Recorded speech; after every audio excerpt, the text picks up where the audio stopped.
Hey everyone, DFA here. Welcome back to the channel, and I'm continuing my review of the ships that are in the shipyard, and this time we're taking a look at the Black Lightning. What makes it so different from the regular Lightning?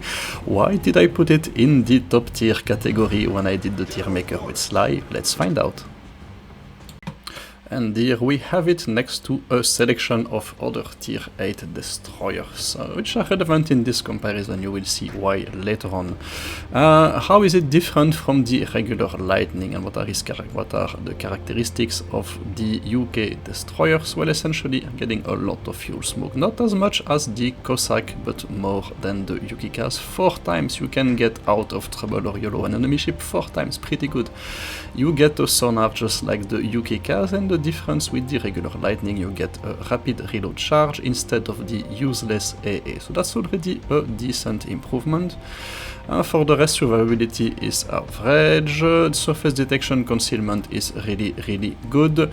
The maneuverability, it's very typical of Royal Navy destroyers, they are not fast. These ships are not fast. Do not try to flank with these things, do not go into elaborate maneuvers. They are made to stay in contact and be in the middle of the action, because they do have the best maneuverability at the tier. The acceleration is excellent at 4.7, and yeah, it's a minor improvement over the Lightning, and the traverse is the best at the tier. So these ships are able to turn on a dime, much better than the Yukikas, and the turn time is also really good at 3.3. Only the Yukikaze and the Benson are doing better. So yeah, they're super nimble ship, and that's why dropping the AA it's not a problem, because those ships are essentially CV proof. If you've ever tried to hit one with your torpedo members, you know what I'm talking about. They're super nimble and incredibly difficult to hit. So yeah, they're super annoying to deal with as a CV. Let's take a look at the guns. Let me see if I can get that right. Okay, 6-12 centimeters gun, just like the Lightning, decent range, 10.5 kilometers. HE DPM not great, 24,000. AP DPM a little bit better at 28,000. But yeah, it's in red mainly because you've got the Z23, which has an absolutely amazing DPM at the tier, an improvement over the regular Lightning. The turret traverse get puts at 15 degrees, which will help you stay alive in those turning fights and actually better manage your maneuverability. So that's something that you will not improve with your equipment setup this time. In terms of torpedoes, where it gets interesting as well. You have the same 8 torpedoes as the Lightning, reload time of 47 seconds. I think that's the lowest at tier 8 if I'm not mistaken. So yeah, even though they do not deal a lot of burst damage, around 30,000, so that's nowhere near the Shenyang or the Siliwangi, and it's 44,000, so yeah, it's not a real torpedo boat. But the DPM is actually the third best at tier 8 because they reload super quickly. The range is also excellent at 8.4 kilometers. You will see that in action in the gameplay.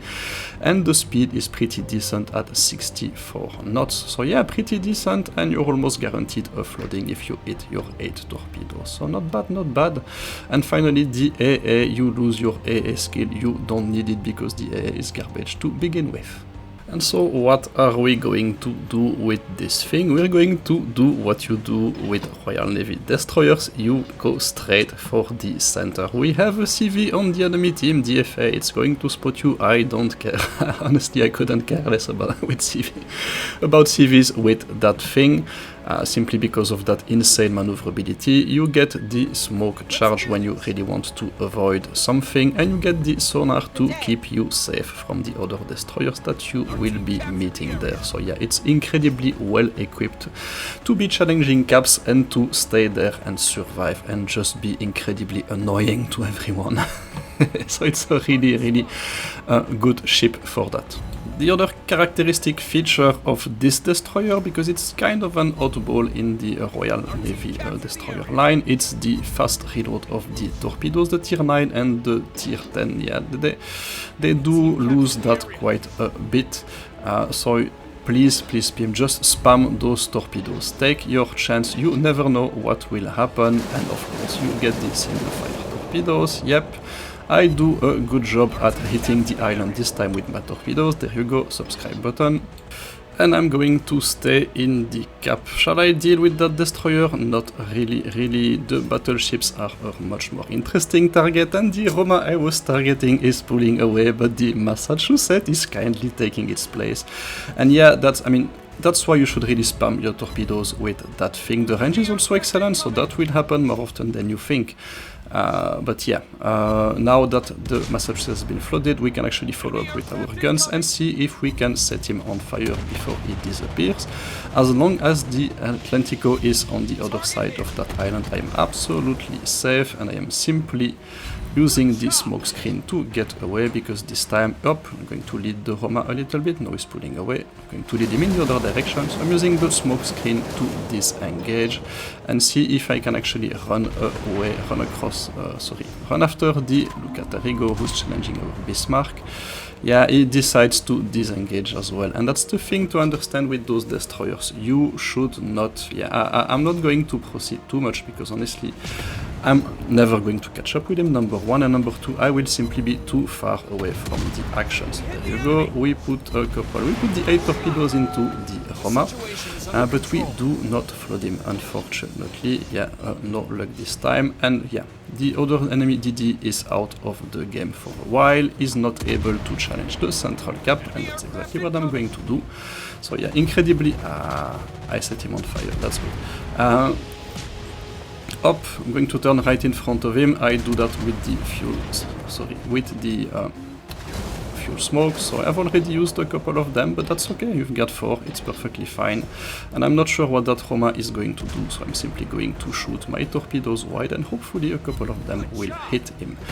Yeah, the Atlantico, it looks like it's going to push, so I'm not going to stick around, and I'm going to go hide behind the island and disengage a little bit, get forgotten, and see what happens next in the game. So again, superb range of these torpedoes, and this time the Roma gets flooded, and he gets flooded for good.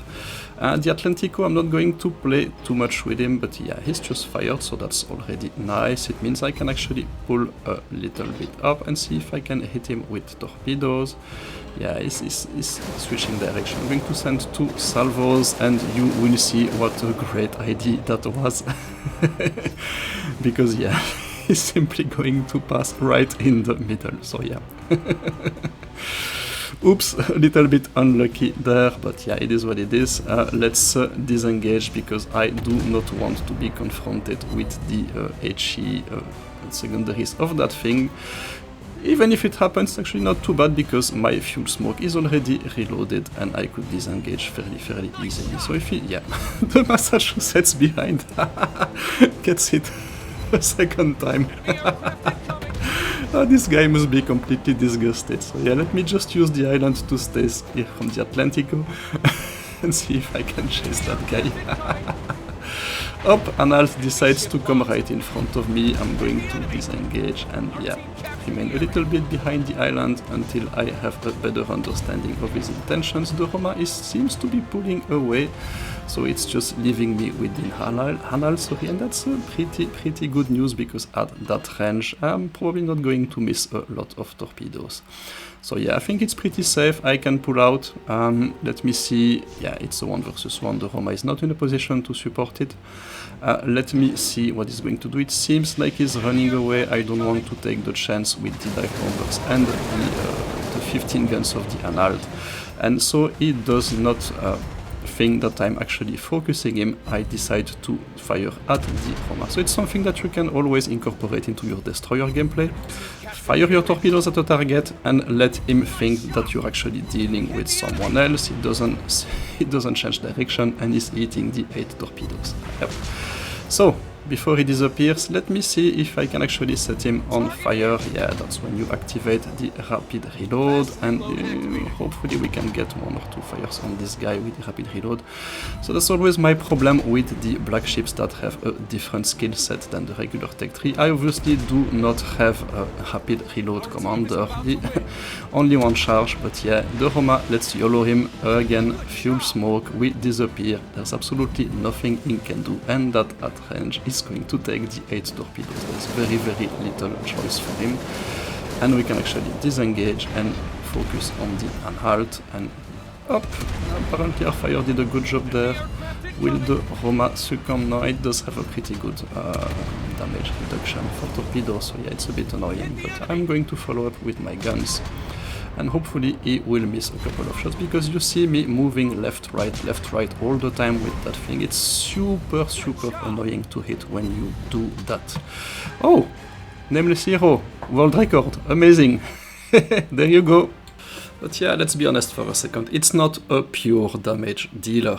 It's just, its job is to stay in the bases, be super annoying to remove there, impossible to kill, go left, right, shoot torpedoes all the time, because yeah, it reloads super quick, and that's why I've put it in the top tier, in the tier maker, because it's just such an annoying ship to be dealing with, and the top pick in the current shipyard. So there you go, hope you've enjoyed it, and a couple of interesting things. Stay safe, take care, that was DFA signing out, bye bye.